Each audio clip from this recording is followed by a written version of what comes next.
¿Qué tal? ¿Cómo les va? Esto es Fórum Jurídico Fiscal, el programa líder en materia tributaria en la República Argentina. Salimos para todo el país a través de Argentinísima Satelital. Recuerden también que pueden volver a ver cada una de las entrevistas, cada uno de los programas y los videos y resúmenes que subimos a nuestro canal de YouTube para poder fijar conceptos, para volver a ver cada uno de los imperdibles programas. Hoy tenemos 3 notas centrales y además nuestra habitual sección tuitera. En este comienzo de programa, en este primer bloque, vamos a ir al encuentro del CEO del estudio Lisicki, Litvin y Asociados. Estamos hablando del doctor César Litvin para tratar un tema muy importante. El pedido de moratoria se viene en nuevos aires en nuestro país y presten atención a esta explicación, las causas y cuáles pueden ser los efectos de un pedido de moratoria. Nos honra con su presencia el doctor César Litvin en Fórum Jurídico Fiscal.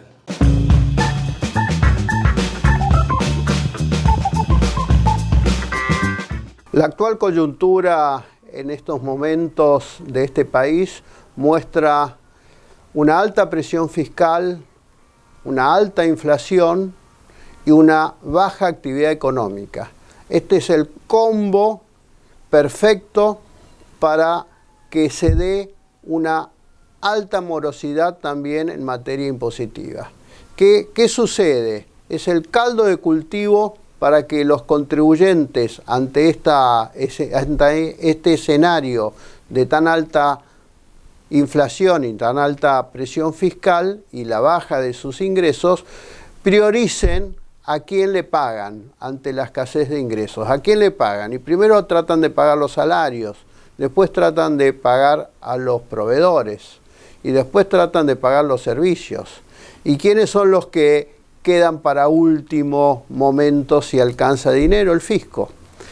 Entonces, ¿qué sucede? Ante esta situación es necesario, incuestionable, dictar inmediatamente una moratoria impositiva y previsional en forma amplia, donde también los gobiernos provinciales deben imitar este tipo de medidas, que son medidas donde se va a tratar de cambiar un stock moroso cercano a incobrable por un flujo de ingresos pagable para descargar de la espalda de los contribuyentes esta mochila muy pesada que genera ir arrastrando morosidad. Morosidad que, si no se pudo pagar al vencimiento, con los intereses resarcitorios y quizás luego punitorios y con ejecuciones fiscales y con embargo, le va a ser cada vez más difícil pagar si no hay una medida de excepción de estas características. Entonces, entiendo en forma rotunda que una de las primeras medidas que tiene que tomar el gobierno al asumir es dictar por ley, ¿sí?, una moratoria amplia que prevea la posibilidad de regularizar en forma fácil para los contribuyentes en un plan de cuotas amigable y con condonación total de todo tipo de sanciones para que puedan llegar a descargar esa amplia mochila que tienen, pesada carga que tienen de deudas fiscales y previsionales. Esto le va a permitir de alguna manera a los empresarios, les va a permitir poder hacer frente a obligaciones que en su momento no se pudo pagar adecuadamente. Y el criterio es que aquellos contribuyentes que tienen voluntad de pago, pero que no pueden pagar por la coyuntura que hemos señalado recientemente, tengan la posibilidad de hacerlo. Hay que privilegiar al que tiene la voluntad de pago, aun cuando no pudo pagar. Y respecto de una moratoria que beneficia a aquellos que no pudieron pagar, pero en definitiva perjudica a aquellos que hicieron muchísimo sacrificio pudiendo pagar, debería existir algún pequeño premio para los contribuyentes que han cumplido con algún descuento en el impuesto si lo pagan en términos, para que no se vean desmotivados a cumplir con todas sus obligaciones tributarias. Muy bien, gracias doctor César Lidvin. Extraordinaria explicación de lo que tiene que venir para el verdadero alivio de la pequeña y mediana empresa en nuestro país. Seguramente lo volveremos a tener en el programa a medida que avancen los acontecimientos y nos honra realmente con su presencia. En el segundo tema central, como habíamos prometido, hoy tenemos 3, vamos a hablar de prescripción en las acciones de repetición en materia de seguridad social con una amiga de la casa, una columna imperdible de la doctora Susana Corinti, amiga de nuestro productor ejecutivo, el contador Ramón Eduardo Pena. Revisen los hilos de Twitter porque a veces lo retan, contador, allí en el Twitter la doctora Susana Corinti, pero como siempre es un placer, un especialista para tratar un tema tan importante. Así continúa Fórum Jurídico Fiscal.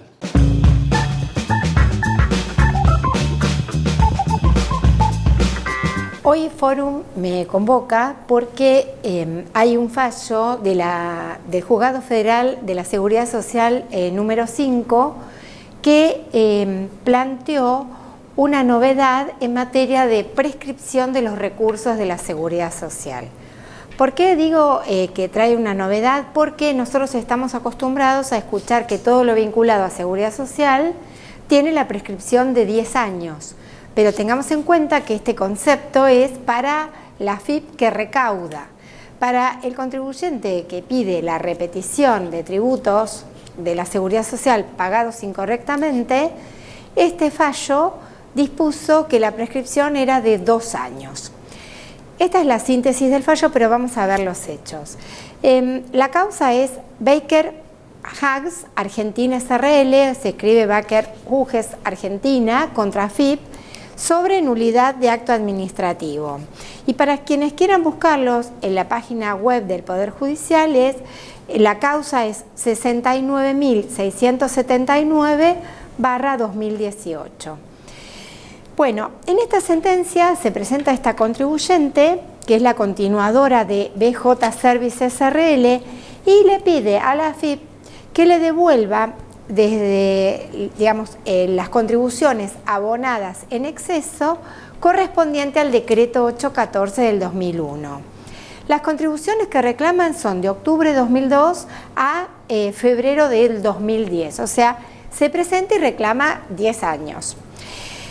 El monto que reclama es, en ese momento supera los 19 millones de pesos. ¿Y cuál es el planteo que hace el contribuyente? Es que en realidad se incorporó, hizo el pago de las contribuciones aplicando un inciso que no correspondía, que era el A, cuando correspondía el inciso B, con lo cual en vez de aportar por una contribución del 17%, aportó por una del 21%.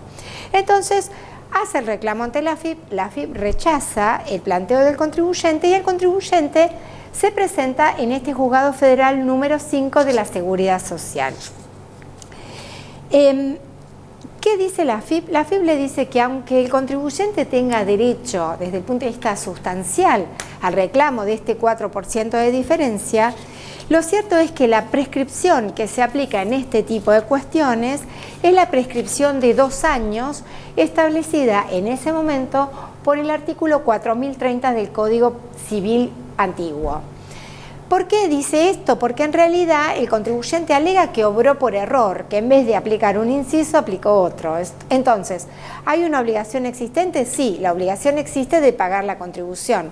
Lo que sucede es que el contribuyente se equivocó en el inciso aplicado.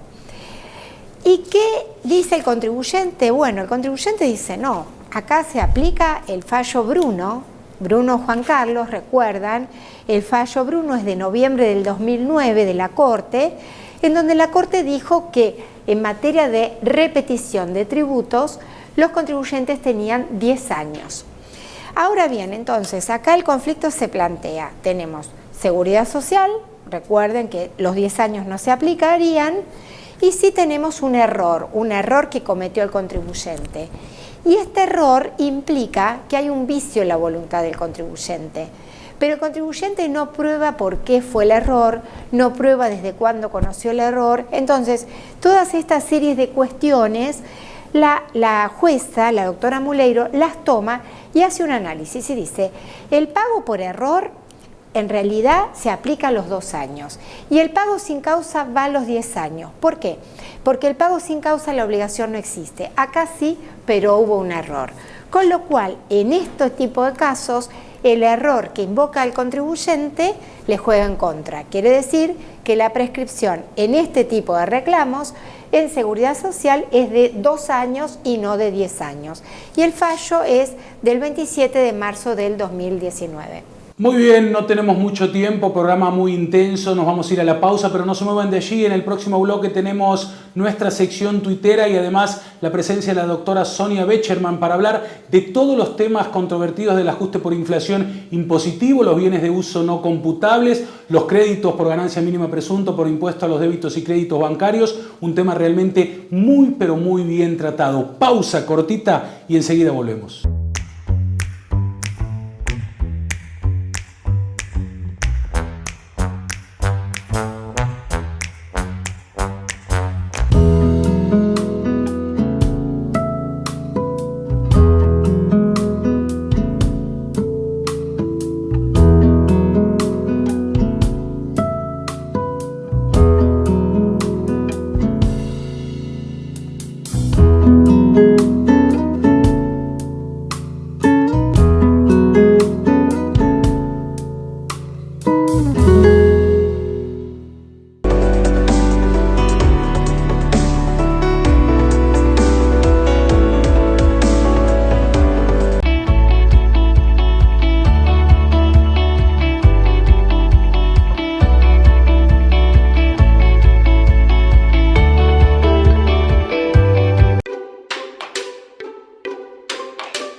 Seguimos en Fórum Jurídico Fiscal con un programa con muchísimo contenido y vamos, como prometíamos, a nuestra sección tuitera. Tomamos el teléfono para destacar 2 tweets importantes en el día de hoy. El primero, estudio contable contador Carlos Soto, un amigo de esta sección tuitera.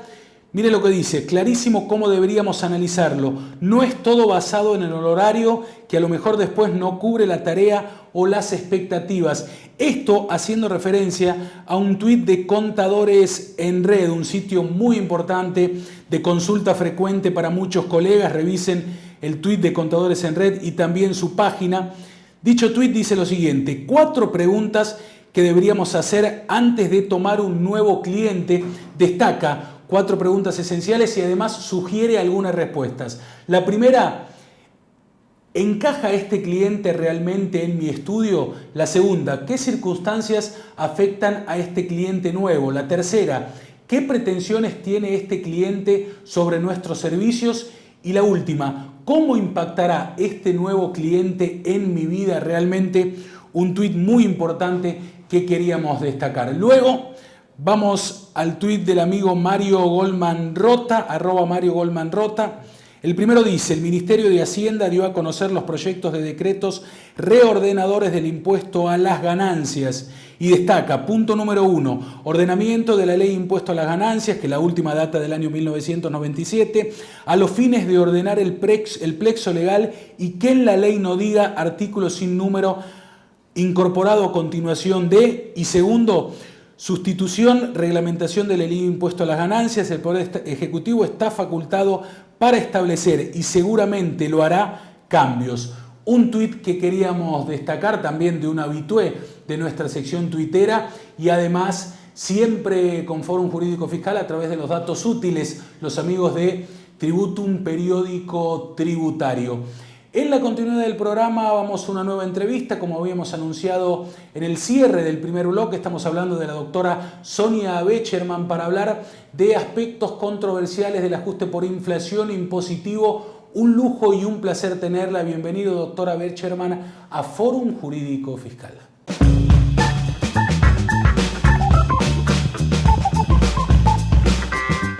Hoy le vamos a dar la bienvenida a la doctora contadora pública, Sonia Becherman. Por supuesto que el nombre les tiene que sonar. Muchos de ustedes seguramente habrán estado en alguno de los cursos que da la doctora. Así que últimamente está dando mucho ajuste por inflación. Y Fórum dijo, bueno, aprovechemos, la invitamos, le damos la bienvenida. Gracias. Y vamos a hablar de este tema. Bueno, Sonia, muchas gracias por estar, por haberte hecho este ratito para nosotros. Y bueno, sabemos que estás bien metida en el tema de ajuste por inflación, pero hay algunos temas controvertidos dentro del ajuste. Uno de ellos tiene que ver con los bienes no computables y nos gustaría que nos refresques un poco cuál es el perjuicio para el contribuyente y cuál es el límite de la no computabilidad y de la posibilidad de ajustar. Bueno, primero, muchísimas gracias por haberme convocado. Nos conocemos hace un montón de años. Mucho tiempo. Pero bueno. No lo quise decir, ¿eh? No importa, no importa. Quise decir. No se nos nota. Así que, bueno, muchísimas gracias. Y bueno, sí, es verdad, digamos. Como pongo a veces en los flyers de los cursos, es un volver a empezar, una asignatura que para algunos es retomar algo que ya hicimos. Se discontinuó allá por el año 92 cuando vino la ley de convertibilidad, con lo cual aquellos que tuvimos la posibilidad de hacerlo durante los años de aplicación, tenemos un expertise distinto a aquellos que ni siquiera tienen un conocimiento de la norma, así que es como que estamos transitando un momento donde hay profesionales que vienen a recordar y otros que en realidad vienen a aprender lo que en realidad nunca aplicaron. Y bueno, sí, es verdad, una de las cuestiones que tiene el ajuste por inflación, que en realidad es aportar a la base imponible una tributación acorde a la ganancia o a la pérdida que el contribuyente debería manifestar en una declaración jurada. Hay conceptos que la norma, por una técnica de liquidación, el artículo 95, determina que hay determinados bienes que, como se entiende que tienen cobertura inflacionaria propia, deberían no quedar expuestos, en este caso, a la inflación, porque si bien el impuesto a las ganancias tributamos por la renta, en algunos casos estos gastos están expresados a moneda constante, que son, por ejemplo, los bienes de uso. Los bienes de uso, históricamente, en el momento que el ajuste por inflación salió, los bienes de uso se ajustaban, las amortizaciones se expresaban ajustadas, con lo cual el estado de resultado reflejaba una amortización con una pérdida ajustada por inflación.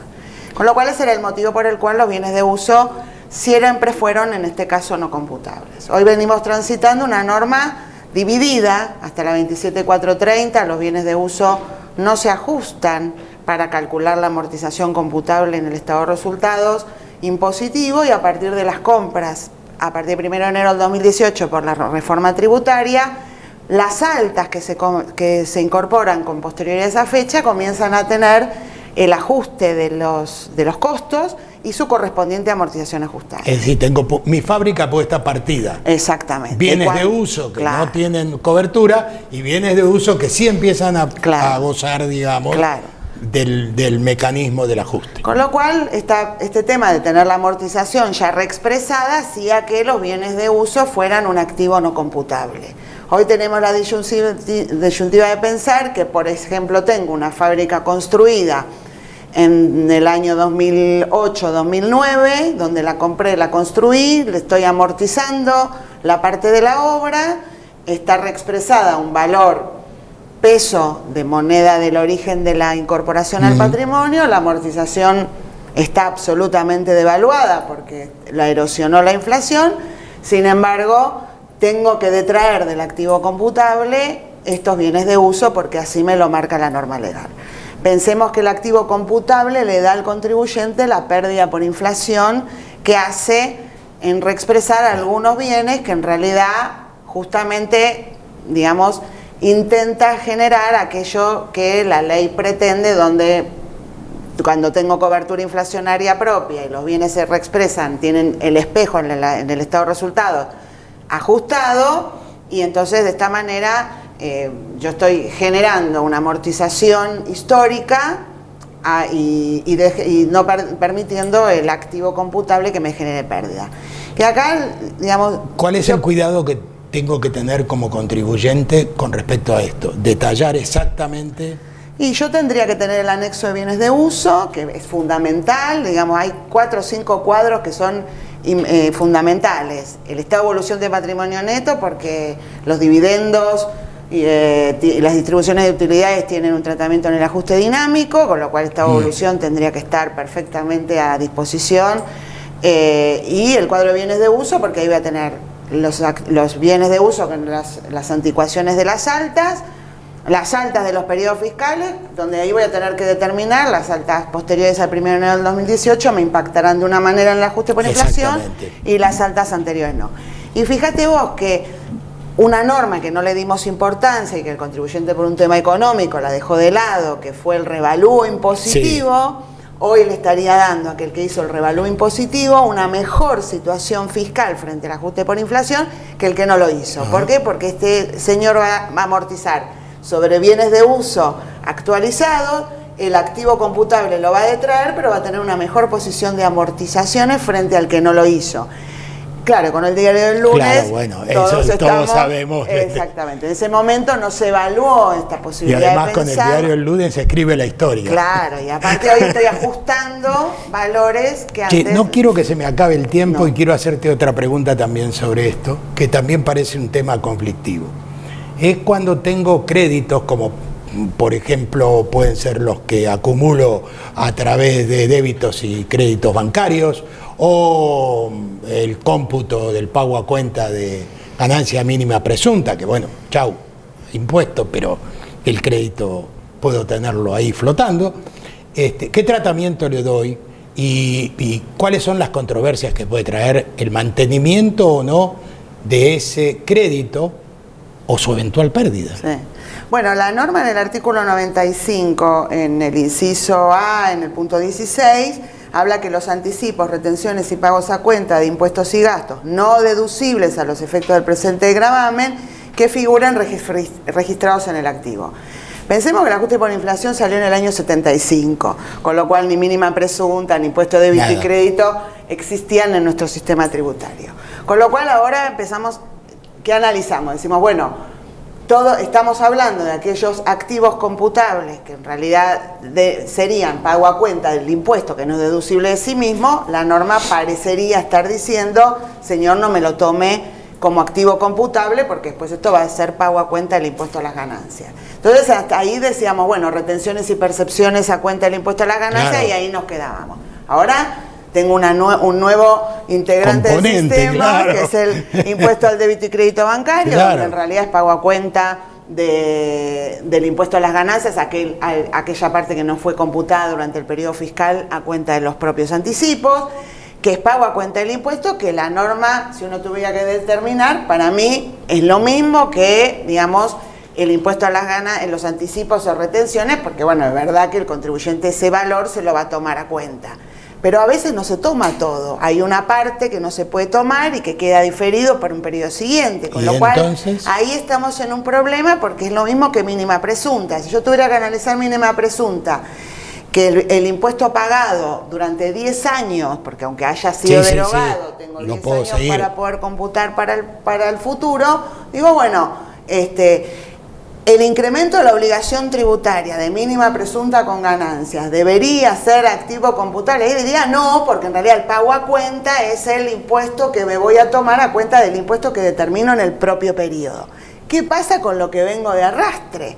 Porque es muy razonable pensar que lo que va a ser tomado en el periodo fiscal que estoy cerrando, parecería lógico entender que es pago a cuenta como cualquier anticipo o retención.